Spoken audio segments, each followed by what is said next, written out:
창세기 25장 30절에서 31절까지 보겠습니다. 30절. 에서는 야곱을 향하여 나를 먹을 수 있게 만들어라. 바라건대 여기 이 아담으로부터 온 사람 내가 지쳐있기 때문이다. 그러므로 에서의 별명을 에돔이라 부른다. 본문 내용 나로 먹을 수 있게 만들어라는 내용으로 보아 에서는 야곱에게 장자의 명분에 대해 말하고 있다고 볼 수 있습니다. 즉 자신은 아담으로부터 내려온 장자의 명분을 가지고 있는 사람이라고 말하고 있는 것으로 생각해 볼 수 있다는 거죠. 그러므로 에서는 야곱에게 먹을 수 있도록 음식을 만들어라는 명령을 내린 것으로 볼 수 있습니다. 아마 정당한 권리로 주장하고 있을 수도 있다는 에서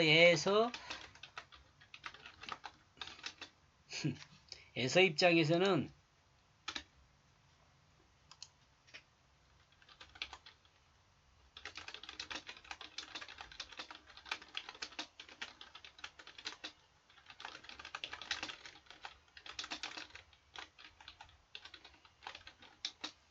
정당한 권리로 생각할 수 있죠.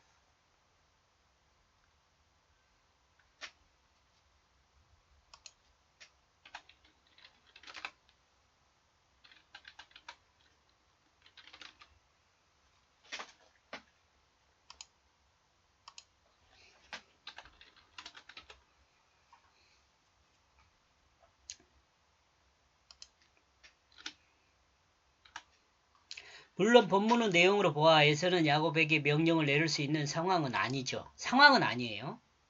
왜냐하면 배가 고프고 지쳐있기 때문입니다. 그러므로 야곱에게 아쉬운 소리를 해야 했습니다. 그러므로 평소에 자주 사용하는 말로 약간은 장난스럽게 형인 나에게 먹을 것을 대령하라 라고 말했을 수도 있죠. 이런 표현을. 형인 나에게 먹을 걸 대령하라고 말했을 수도 있죠. 그러나 같은 날 태어난 쌍둥이로서 이와 같은 말은 자존심이 상했을 수 있고 또한 먼저 태어난 에서를 형이라고 부르는 것이 불만스러울 수도 있었을 것이란 생각도 해보죠.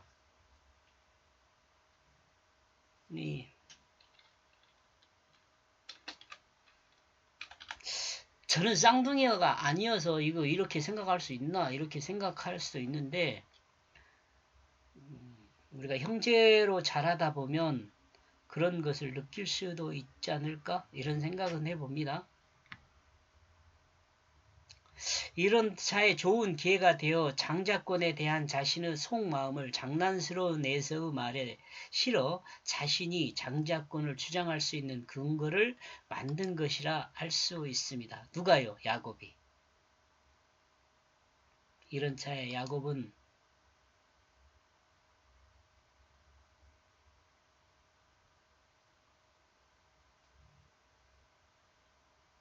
장자권을 야곱이 주장할 수 있는 근거를 마련한 것이라고 생각해 볼 수도. 이렇게 보면 야곱의 머리가 좀 더 좋죠. 이렇게 볼 땐 야곱의 머리가 좀 좋은 것 같아요. 또 많이 고민했을 수도 있고요.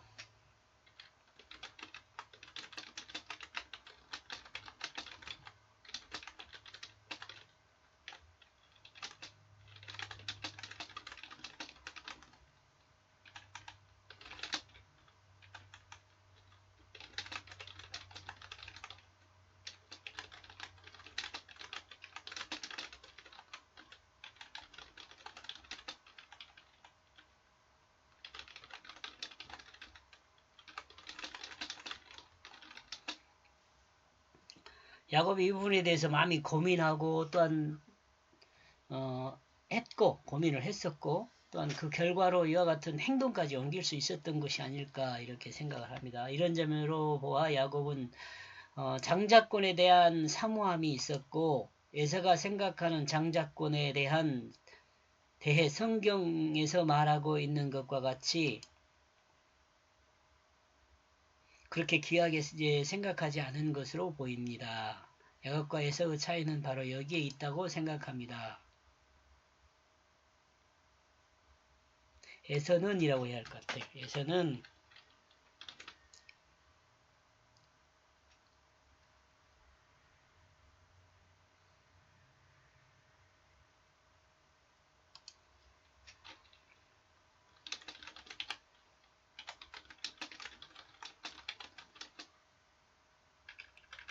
생각이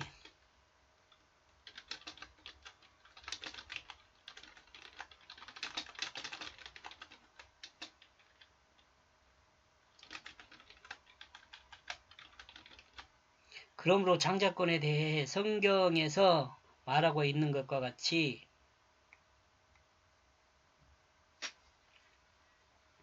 그렇게 귀하게 생각하지 않는 것으로 보입니다. 야곱과 에서의 차이는 바로 여기에 있다고 생각합니다. 에서의 육체를 위한 삶은 야곱의 떡과 팥죽을 통해 에서의 장자권을 잃게 만들었습니다. 이는 곧 생육법에 따른 거룩한 정체성을 잃어버리게 한 것입니다. 에서는 육체의 생명력은 떡과 팥죽을 통해 얻었지만 하나님이 주신 생명의 정체성은 잃어버린 것입니다. 이건 제 생각이죠. 하나님의 뜻에 의해서라면 이런 생각이 무슨 의미가 있을까 그런 생각도 들기도 합니다만은 인간의 영적 생명력은 자신의 말에 있습니다.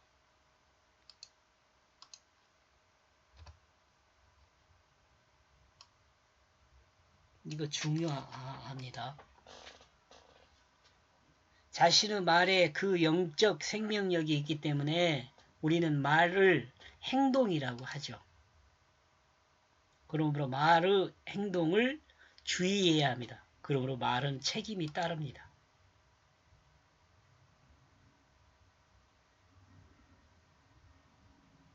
말은 책임이 따라요. 그러나 사람들은 자신의 말에 대한 책임을 회피하는 경우들이 많습니다. 여기다 세속의 잡다한 생각들을 막 섞으려고 생각이 들기도 하지만 앞으로는 좀 주의해야 하지 않을까 그렇게 생각합니다. 세속을 섞기보다는 나와 여러분의 문제니까요. 그죠? 우리들이 말을 할 때 이 말에 대한 책임이 있으니까 늘 말을 좀 조심해야 한다 라는 것을 나도 명심하고 여러분도 명심하는 그런 우리의 삶이 되었으면 좋겠습니다.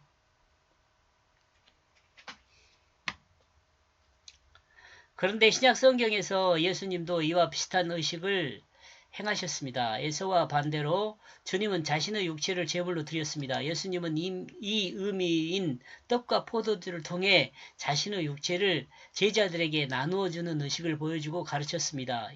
또한 이 의식의 실체인 십자가와 부활을 통해 확증하셨습니다. 하나님이 주신 영생의 가치를 회복하도록 대속을 감당하신 것입니다.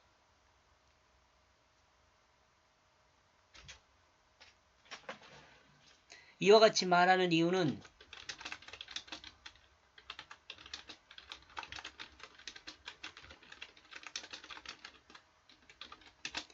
예수님이 말씀이기 때문에 그래요.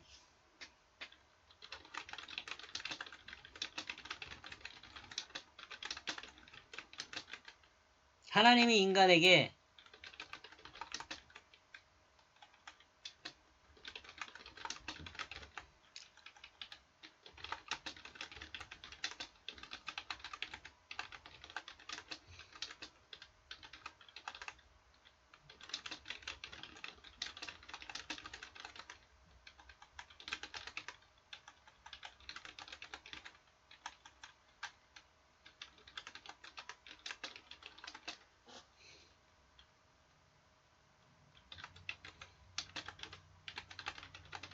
그러죠.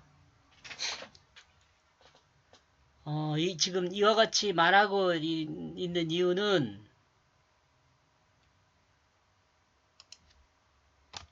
이와 같이 말하고 있는 이유는 예수님이 말씀이기 때문에 그렇습니다. 예수님은 하나님 말씀입니다. 곧 하나님이 인간에게 말씀으로 약속하셨고 그 약속을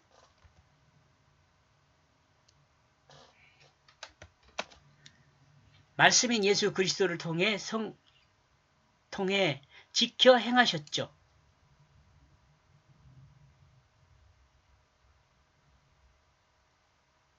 이거 대속의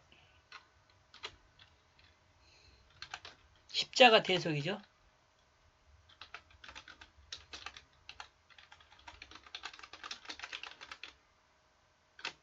부활. 사람이 새롭게 태어난 삶을 살 수 있도록 제자들에게 가르치고 있습니다. 이 복음을 증거하게 하셨습니다. 예수님이 제자들에게요. 이 가르침을 따라 우리에게도 그 가르침이 유효한 복음이 되었습니다. 이 가르침이죠. 이 가르침. 십자가 대속의 가르침. 장난말이 사실의 역사가 되면 말하는 자는 그 말에 대한 책임이 있습니다.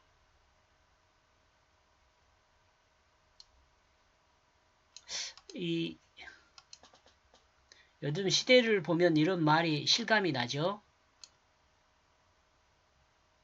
우리 그러니까 말도 장난말도 주의해서 해야 할 것 같아요. 그죠? 아담으로부터 내려온 정체성을 알고 있었으면서도 이를 가볍게 여긴 에서는 그 책임으로 자신의 자리를 버리게 되었습니다. 그리고 그 이름처럼 에서는 인간됨을 붙들었습니다. 이것도 조금 생각해봐야 이해할 수 있는 내용이에요. 인간됨을 붙들었어요. 반면 야곱은 하나님의 약속을 붙들게 됩니다.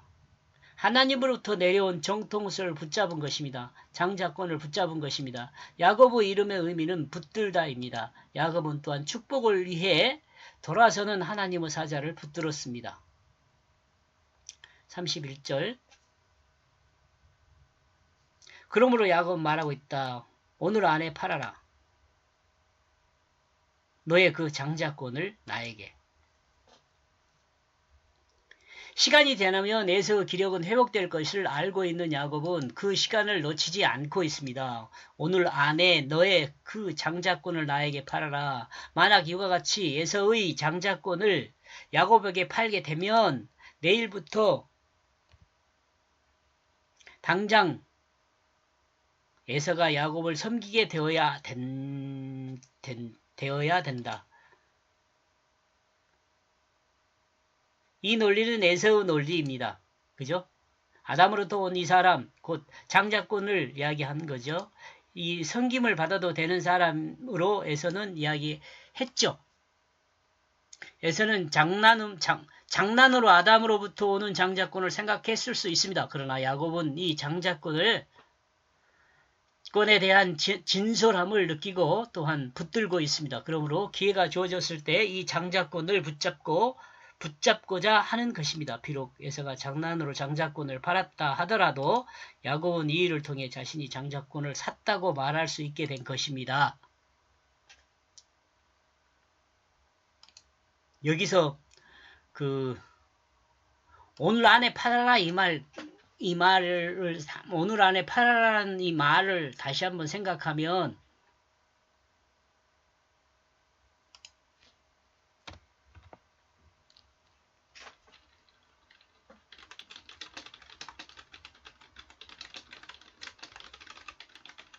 야곱이 천사를 붙들고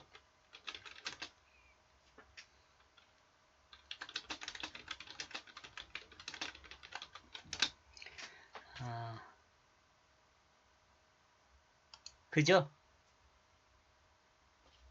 야곱이 천사를 붙들고 축복하지 않으면 놔주지 않겠다고 하잖아요. 그 말과 좀 닮아 있잖아요.